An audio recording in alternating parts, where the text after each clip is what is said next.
सभी विद्यार्थियों का स्वागत। आज हम बीए द्वितीय वर्ष में कृदंत प्रत्ययों के संबंध में पढ़ेंगे। कृदंत प्रत्यय किसे कहते हैं, का इनका प्रयोग होता है, इनका परिचय क्या है, इसकी जानकारी हम पूर्व में कर चुके हैं।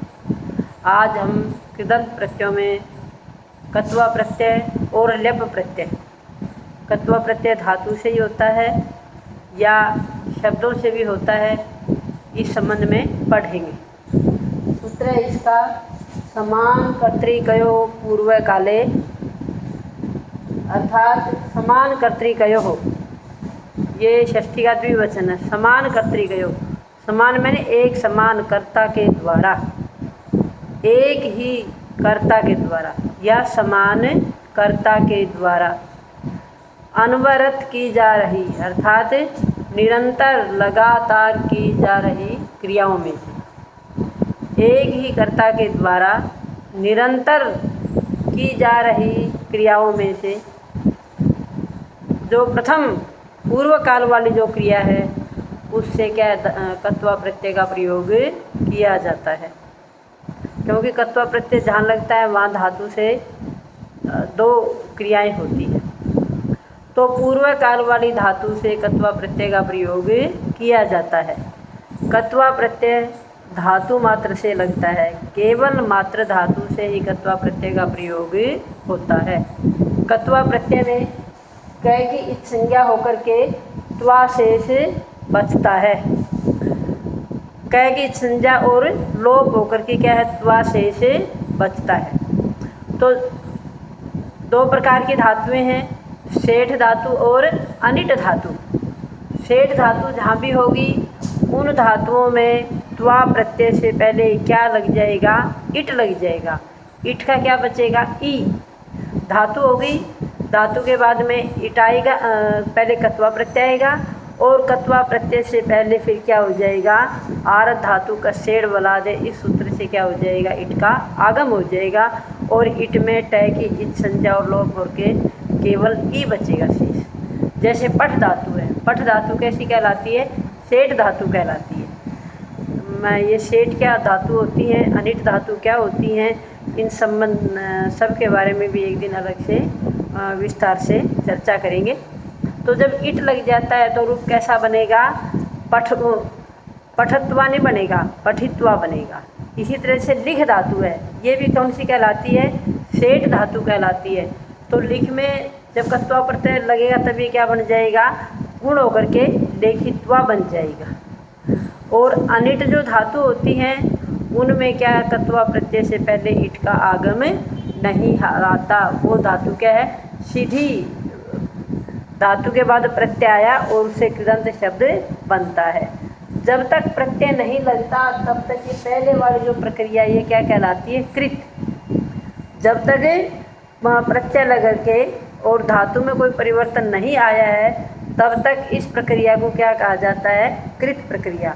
और जब धातु के बाद प्रत्यय लगने पर शब्द पूर्ण रूप से बन जाता है, शब्द निष्पन्न हो जाता है, तब उसको क्या कहा जाता है, कृदंत शब्द, अर्थात कृत प्रत्यय है जिसके अंत में ऐसा शब्द क्या कहलाया, कृदंत। उदाहरण के तौर पर जैसे गम धातु है, गम प्लस में कत्वा, कै की इच संज्ञा हो गई तो रूप क्या बन गया यहाँ पर, गत्वा, क्योंकि मैं का क्या हो जाता है, बाद में लोप हो जाता है। भू प्लस में कत्वा क्या बन गया, भूतवा। इसी प्रकार से पठ प्लस में कत्वा, पठित्वा। स्ना प्लस में त्वा, स्नात्वा। और दृश प्लस में त्वा, दृष्टवा। लब प्लस में कत्वा, लब्धवा। एक पहचान और है, जब भी भय आता है किसी धातु के अंत में, लब, रब, तो ऐसी लब्धवा वहाँ पर क्या हो जाएगा कि भय को बै हो जाएगा। और कत्वा प्रत्यय का जो तय है उस तय को क्या हो जाएगा, दय हो जाएगा, दैव हो जाएगा। और दय को लास्ट में चल के क्या हो जाता है, धय भी हो जाता है। तो क्या बनेगा, वो लब्धवा, युद्धवा। जैसे युद्ध धातु होती है तो वहाँ पर जहाँ धय है धय को दय हो जाता है और जहाँ भय है भय को क्या हो जाता है, व्यय हो जाता है, ये धातु की शर्त होती है। इसके साथ में ही ये तो हुआ कत्वा प्रत्यय। कत्वा प्रत्यय लगभग सभी धातुओं से लगता है और इसकी एक ही पहचान है कत्वा प्रत्यय की कि आखिरी में जब शब्द बन जाएगा कृदंत प्रत्यय का तब वो लब्ध वा, पठित वा, गत वा, दृष्ट वा होगा। या त्वा भी स्पष्ट रूप से दिखाई देगा त्वा। अगर त्वा नहीं होगा तो ध्वा होगा, स्नात्वा।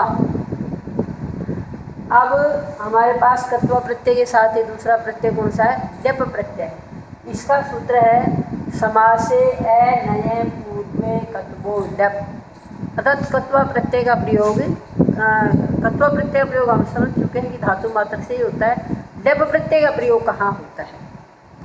जहाँ धातु से निषेध अर्थ कहना हो, अलम अव्यय खलु अव्यय का प्रयोग करते हुए जहाँ धातु से निषेध अर्थ कहना होगा वहाँ पर कत्वा प्रत्यय का प्रयोग होता है। जैसे अलम पीत्वा, खलु पीत्वा, स्नान मत करो, पानी मत पियो, अलम स्नात्वा, खलु स्नात्वा।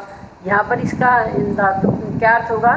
निषेध अर्थ। और जहाँ पर धातु का निषेध अर्थ न होकर के, जहाँ धातु का अर्थ निषेध अर्थ न होकर के अपितु अन्य अर्थ होकर के, स्वागत योग्यार्थ होकर के जब धातु का प्रयोग किया जाता है तब इसमें क्या लग जाता है? कत्वा प्रत्यय के स्थान पर क्या हो जाएगा? लप प्रत्यय हो जाता है। लप प्रत्यय का यह शेष बचता है, लय और पय की संज्ञा हो जाती है। और जैसे इसके उदाहरण बहुत थोड़े से बनते हैं। जैसे अलम कृत्य, अलम क्या है? पहले अव्यय है, क्री धातु है और यहाँ पर कत्वा प्रत्यय नहीं होगा। कत्वा के स्थान पर क्या हो गया? लेप हो गया। तो लेप प्रत्यय का शेष क्या बचा? यह। तो उदाहरण क्या बनेगा? जब कृदंत शब्द बनाएंगे तो क्या बनेगा? अलंकृत्य। और जब इसका वाक्य बनाएंगे तो क्या बनेगा? अलंकृत्य में गे हम भवान अनुगृह्णातु, आप मेरे घर को सुशोभित कीजिए।